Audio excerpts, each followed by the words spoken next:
दिन के करीब 1 बजे मंदिर से लौटती एक मासूम युवती और उसके साथ उसका दोस्त।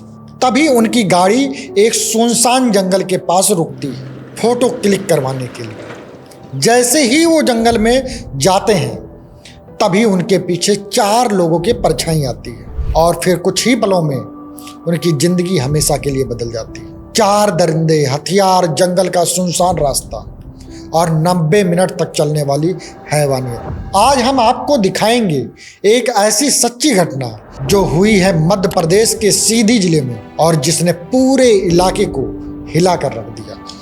नमस्कार दोस्तों, 5 अगस्त 2025 मध्य प्रदेश के सीधी जिले का एक छोटा सा गांव बीर गांव। यहाँ के शिव मंदिर में दर्शन करने आई थी 20 साल की एक युवती अपने दोस्त के साथ। मंदिर में पूजा अर्चना करने के बाद दोनों ने सोचा कि वापस लौटने से पहले कुछ यादगार तस्वीरें ले लें।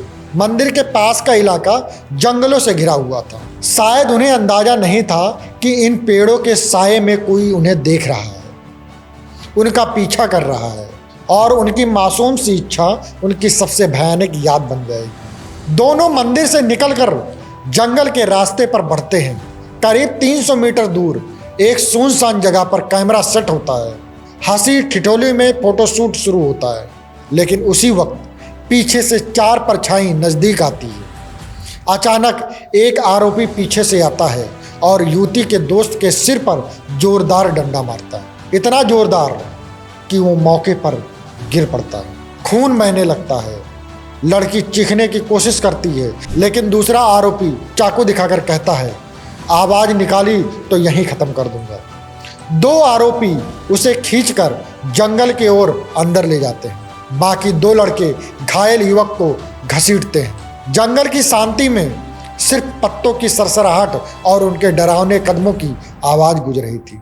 वो जगह इतनी सुनसान थी कि 300 मीटर दूर कम्युनिटी सेंटर में मजदूर काम कर रहे थे, लेकिन किसी को भनक तक नहीं लगी। इन चारों ने बारी बारी से युवती के साथ रेप किया।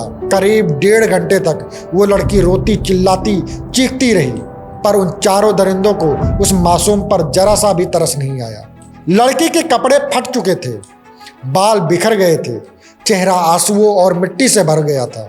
उसका दोस्त वहीं दर्द से करा रहा था। समय जैसे थम गया था और जंगल की छांव अब मौत के साए जैसी लग रही थी। करीब 2:30 बजे किसी तरह लड़की हमलावरों से छूटकर भागती है।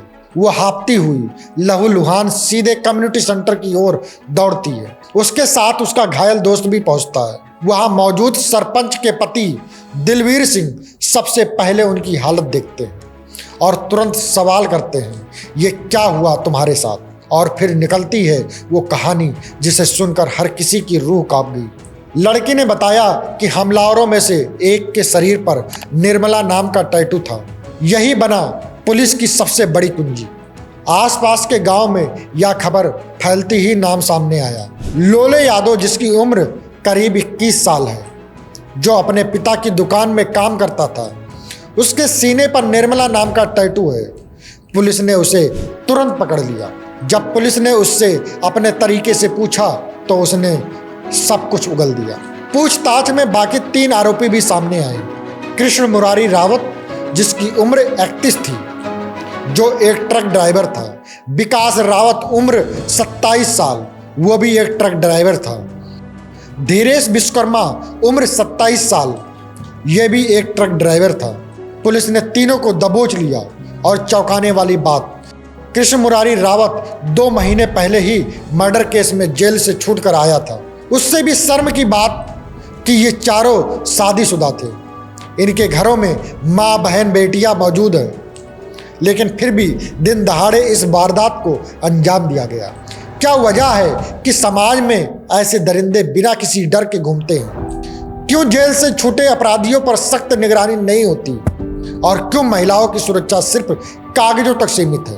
आपके हिसाब से क्या ऐसे दरिंदों को सीधे फांसी होनी चाहिए? क्या कानून में बदलाव का वक्त आ गया है? कमेंट में अपनी राय जरूर दीजिए। जय हिंद।